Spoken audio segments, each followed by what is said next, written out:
And away we go on another edition of Dolphins Today. Thanks so much for making Dolphins Today a part of your day. And a lot to get to on this edition of Dolphins Today, starting with some good news as it relates to the cap space for the Miami Dolphins.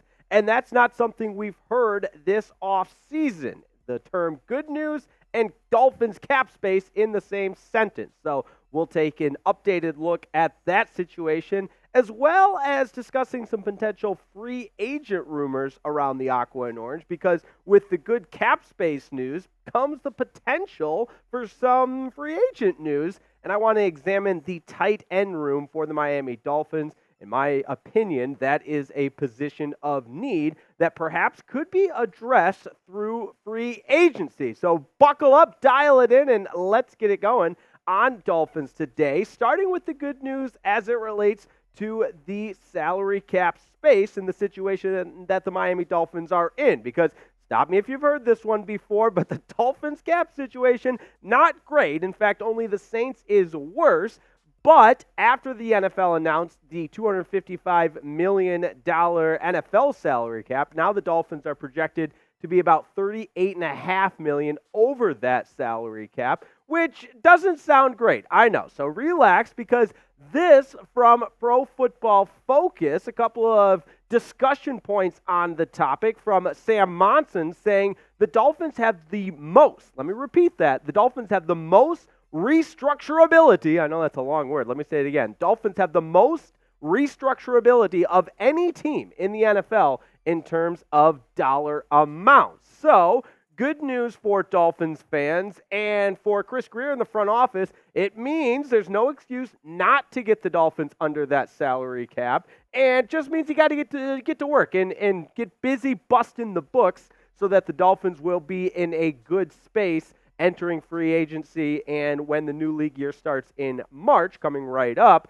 they'll be in a good position as it relates to the salary cap. So what that tells me is there's some potential to maybe get busy shopping in free agency, and I identified the tight end room as an area of need for this Miami Dolphins team, and I think there are options on the free agent market that would help you elevate the Dolphins offense by upgrading at that tight end position, because Durham Smythe, the clear tight end number one from last year, really wasn't much of a threat in the red zone, and that can be an area that any prominent offense could benefit from. And Julian Hill, really not a pass catcher at all, did his damage in the run blocking game, and I don't expect Tyler Kroft to be back with the team. So when you think about those three players, I got to ask you this. Does the Dolphins tight end room need an upgrade? It's real simple. Type Y for yes or N for no.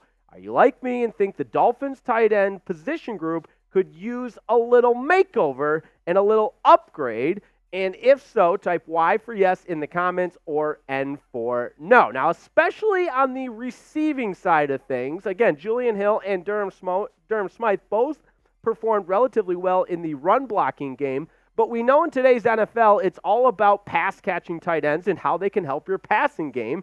And Durham Smythe, yes, he was the third leading receiver on this team, but how many times have I told you this one? Tyreek Hill and Jalen Waddle accounted for over 60% of the receiving yards for the Miami Dolphins, and you see just the 366 yards on the season for Durham Smythe, coming from a guy that played in all 17 games, plus the playoff game, and 0 touchdowns. Neither Julian Hill nor Durham Smythe caught a touchdown pass in 2023, and missing that element from your offense just holds you back, specifically in the red zone. How many prominent offenses throughout the course of the National Football League season can you look at and say, there's a red zone threat, there's a red zone threat, and it's always at the tight end position, and that can take your offense from where the Dolphins were. Yes, at times they looked elite, but other times they look stagnant. And I truly believe an upgrade at the tight end position can make this Dolphins offense elite. So buckle up. Here are some free agent targets I've got in mind, starting with Noah Fant, who is with the Seattle Seahawks, but on schedule to be a free agent when the new league year starts. And Noah Fant was a guy that was a first-round draft pick out of Iowa back in 2019. Remember, Iowa has become tight end U, and oftentimes he gets overshadowed by other tight ends out of Iowa. Most recently, of course, Sam Laporta. You got, I'm not going to name them all because there's too many. George Kittle. The list goes on and on from tight ends out of Iowa, but you get the point. Iowa's become tight end U, and since Noah Fant came into the league, he's shown glimpses of potential, but really hasn't had that breakout year. And 4 touchdowns in 2022 and 2021, none last year for the Seahawks in 2023. But this is a guy who has all the physical tools. Remember, and it's perfect time to bring it up with the Combine coming up, he was a guy that ran a 4.5 at the Combine. You thought he'd really have all the makings of an impactful, game-changing tight end at the next level, and it just has not materialized, but I still believe that potential is there. You pair him with Tua Tagovailoa and an offense that has so many other weapons that maybe he won't command as much attention from a defense when you got to worry about Tyreek Hill, Jalen Waddle, Raheem Mostert, Devon Achane, and the list goes on and on. So let me know what you think of this idea. Should the Dolphins sign Noah Fant? I do believe he will be affordable for the Miami Dolphins given his, at times, lack of production. So let me know what you think. Type S for sign or P for pass. Here's a little bit more from an ESPN article by Bill Barnwell on Noah Fant, saying he'll have an interesting market, given that he was a first-round pick in 2019. There aren't a lot of 249-pound guys who can run a 4.5-second 40-yard dash, as Fant did at the Combine, but he was never able to parlay that into a steady role in the Denver or Seattle passing attacks. Barnwell went on to say Fant turned 26 in November, so he's relatively young for a player with 5 seasons of NFL experience. He might still have some upside as a receiver. And that's why, in a lot of ways, this makes so much sense to me, and you could even make the case it's the perfect scenario for the Miami Dolphins, a guy that possesses the physical tools to help take that tight end room to the next level, but hasn't shown it yet, so he's not going to be overly priced on the free agent market. And for that reason, the number one tight end target I've got my eye on for the Miami Dolphins is Noah Fant. Now, coming up, we are going to talk about a couple more tight end options to elevate that tight end room for the Miami Dolphins. But first, today's show would not be possible without the generous sponsorship of the best ticketing app in the entire world. That's right, the Game Time app, specializing in last-minute ticket deals, guaranteeing the lowest price on the market. It's as simple as that. It's all you really need to know. But as we transition, March Madness is coming up.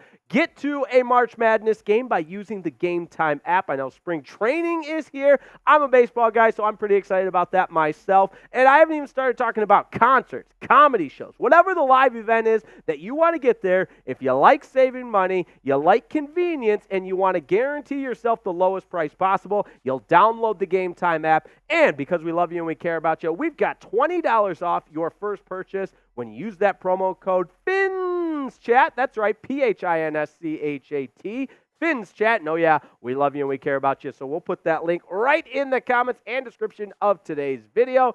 Download the Game Time app. Don't forget about the flash sales as well, one of my favorite parts, as well as the all-in pricing, so you always know the price you're paying.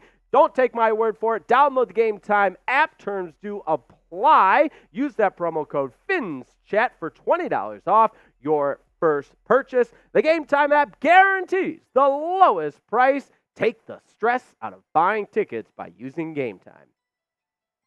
All right, the second one is also an appealing proposition because there's a little bit more to work through here with Hunter Henry from the New England Patriots, who is set to become a free agent. Big body, 6'5", 250 pounds out of Arkansas. And you see the numbers on the screen right there, just not really a lot of production in 2023.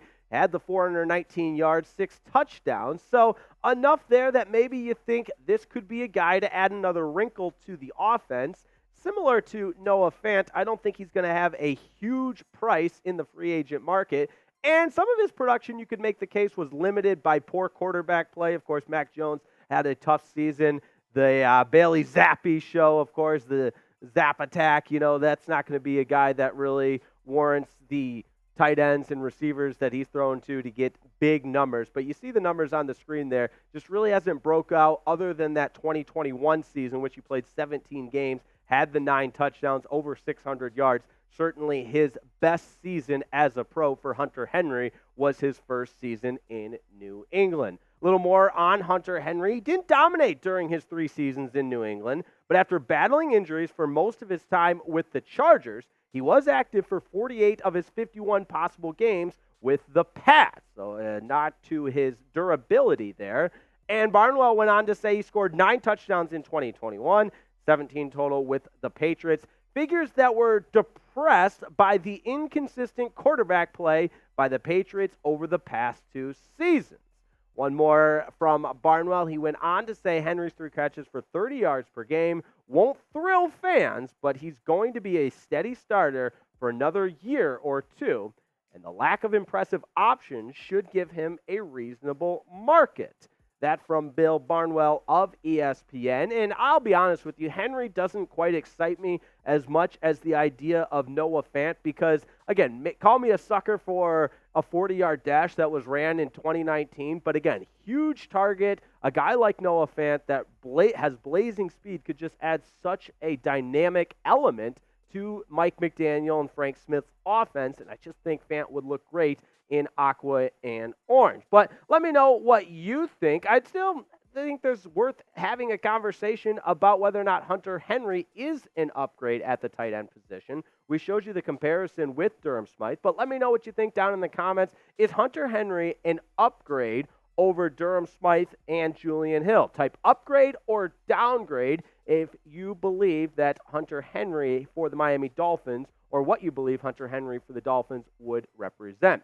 And last but certainly not least, really like this idea. I won't lie to you. Dalton Schultz, who spent the majority of his career with the Cowboys before spending a season with the Texans last year, 6'5", 255 pounds out of Stanford, and a guy whose numbers are more representative of an impactful tight end. And yes, the receiving numbers are really, really good over the course of his career. You look at that season in 2021, he had the 8 touchdowns, averaged better than 10 yards a reception, which he's done for 3 of the last 4 years. And Dalton Schultz is a guy that gets me really excited for what he could bring to the Miami Dolphins. Last year, his first and only season in Houston, 59 receptions, 635 yards with the 5 touchdowns. A big red zone target, which is another component this Dolphins offense lacked at times last year. And a little bit more on Dalton Schultz from Bill Barnwell. For teams that desperately need receiving help, signing Schultz would be a relatively low-cost, now you're speaking the Dolphins language, low-cost way to add a middle-of-the-field and red zone target for a young quarterback. Now, omit the young quarterback part because I don't think that's necessarily the most important part of that statement. I think what we need to draw our attention to is the fact that he would be a great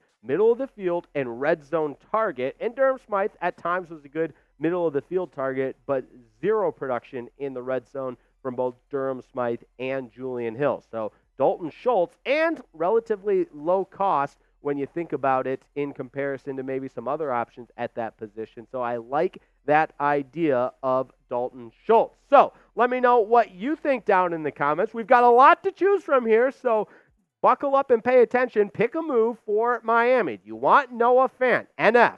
Do you want Hunter Henry, type HH? If you want Dalton Schultz from the Texans, type DS. Or if you're good, we'll give you that option as well. If you're good with the Dolphins tight end room right now, type SP. Either way, let your voice be heard and let me know down in the comments.